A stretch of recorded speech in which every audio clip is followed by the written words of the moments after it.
Welcome back to Chokitable Media. I want you to listen to this deep conversation on the table of Arise Television with Ojiope on our What is Trending. This video is very important for everybody, be you white or black. It is actually important for you to know where the world is going to, the hypocrisy of the world. And can anybody just determine what is actually going to happen in the next coming years if this trend is going on like this? The characters discussing this matter or on this table are many, but I want you to just listen like a wise person and discern if you actually agree or whatever it is that you agree with. Maybe you come to the comment section and give me your own opinion. We have the characters like Charlie Kirk, the guy that was killed in the US. And we have the character like George Abaraonye. We have J.D. Vance. We have just a lot of them like that. But this conversation is, was broad. It was broadly discussed, and hypocrisy came out of it, which happens to be part of the problem we need to tackle in the world if we want to have a better place. White supremacy is discussed if we actually want to have a better world. What are those things that we need to do away with? And that is why I need to allow you to listen to this, because for me also, I actually don't have nothing much to say about it, rather than to listen to it and learn a lot of lessons. Thank you for watching. Let's settle down and watch.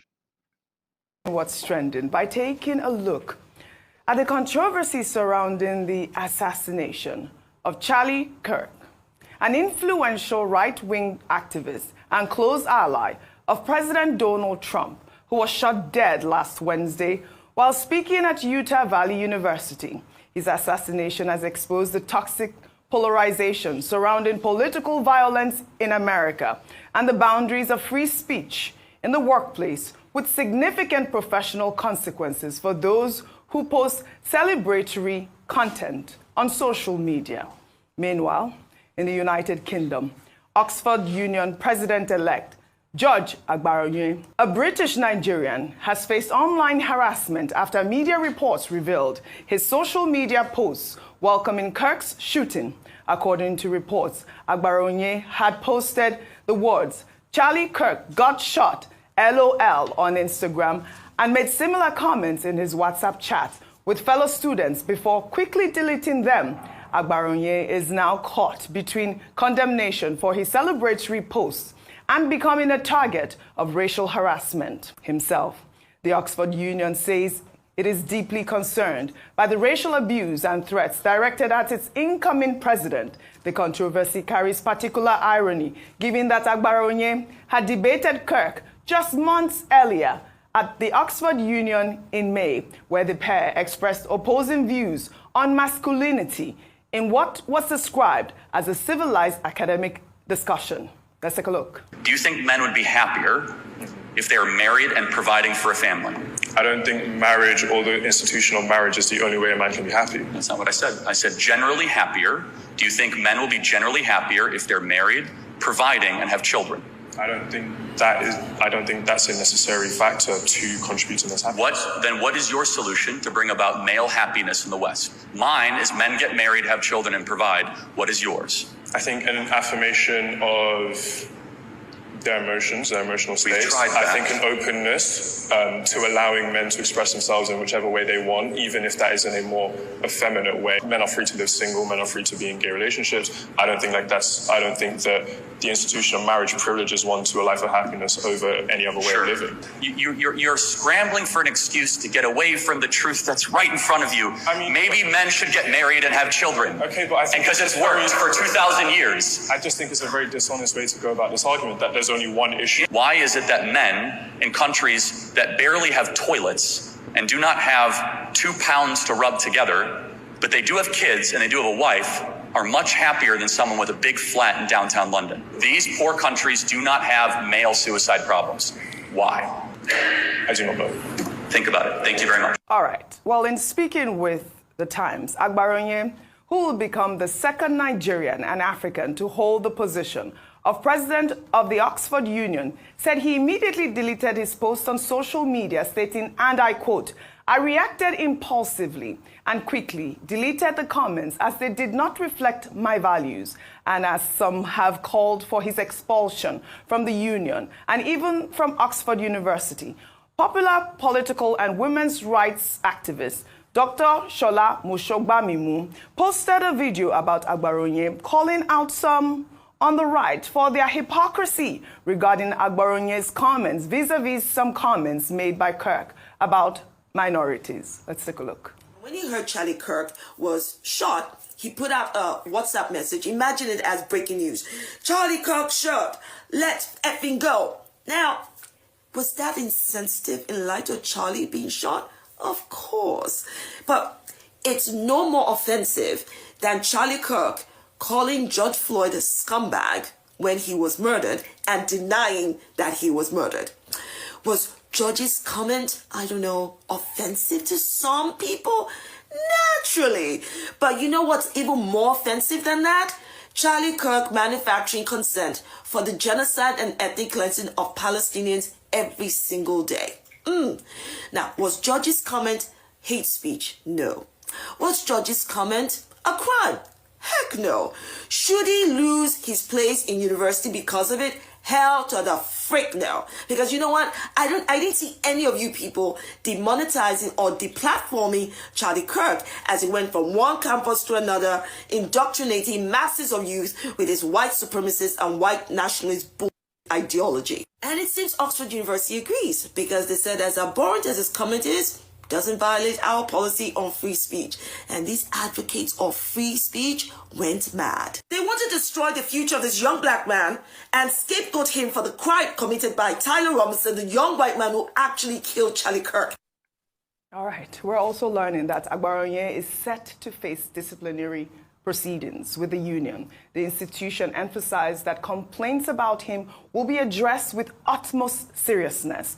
The Oxford Union has found itself in a difficult position of condemning both the threats against Abaraonye and his original remarks. In the meantime, U.S. Vice President J.D. Vance has condemned those celebrating the assassination of Charlie Kirk, calling for swift accountability measures against individuals who have made inappropriate social media posts about the killing. Vance spoke on Charlie Kirk's show on Monday, urging Americans to call them out and call their employer, emphasizing that while the administration doesn't believe in political violence, it does believe in civility. So when you see someone celebrating Charlie's murder, call them out. And hell, call their employer.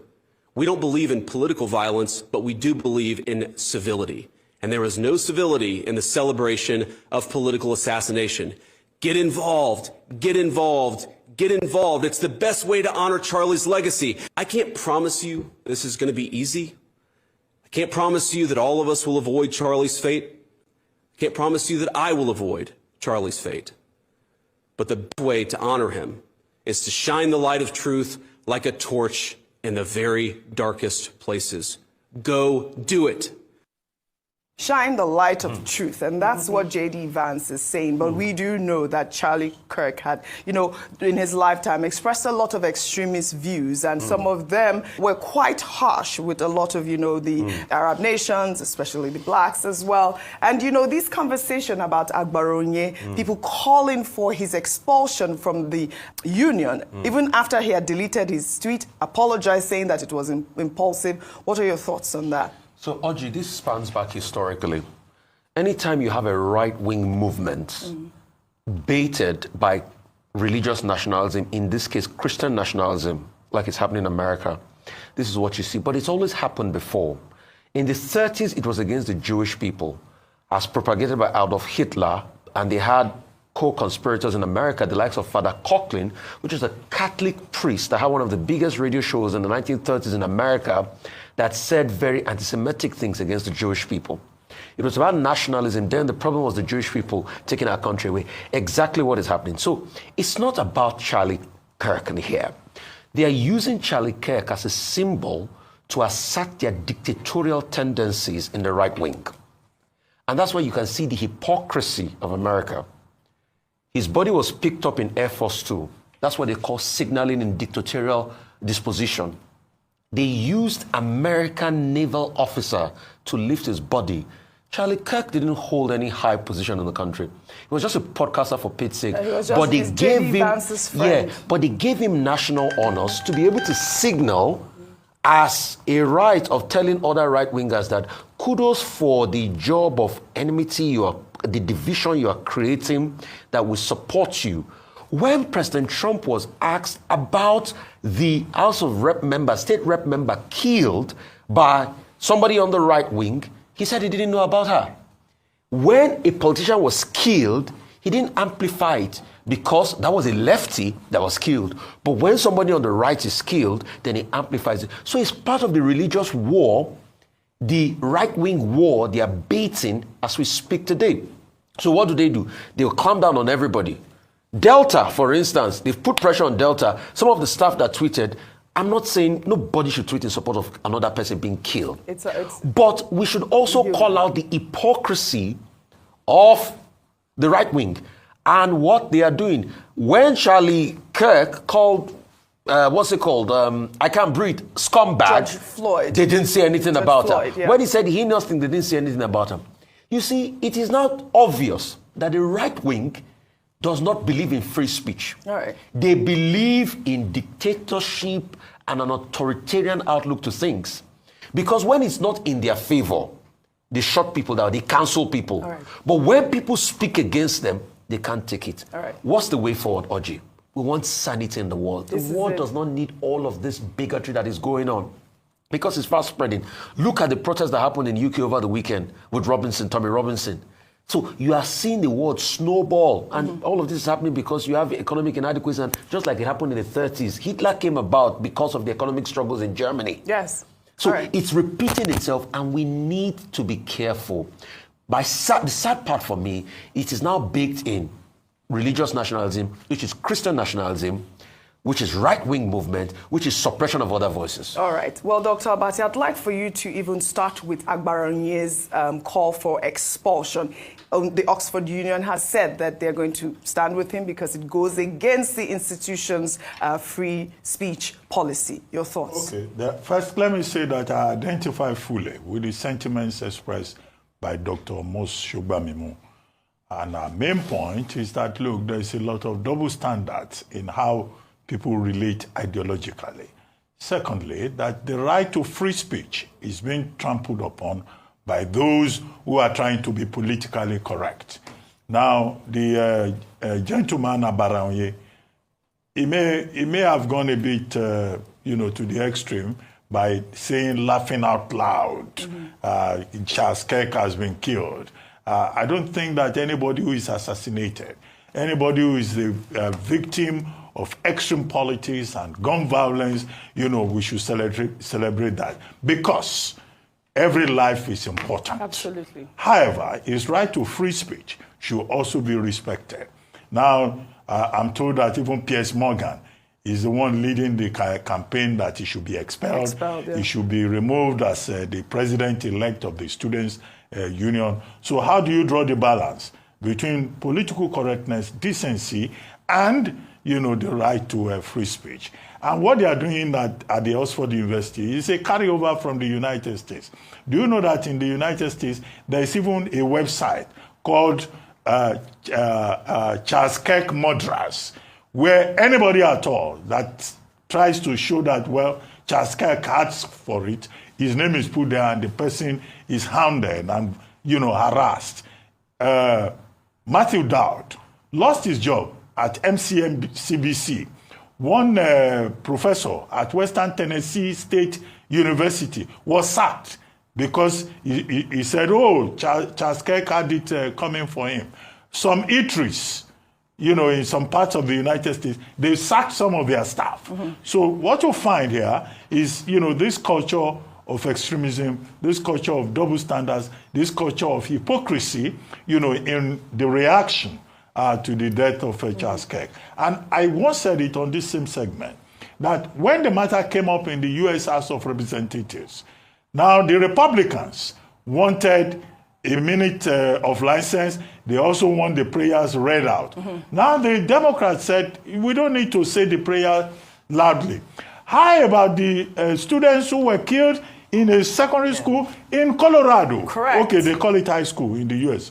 It's here in the village that we call it secondary school. That some students that same day were killed. They were shot.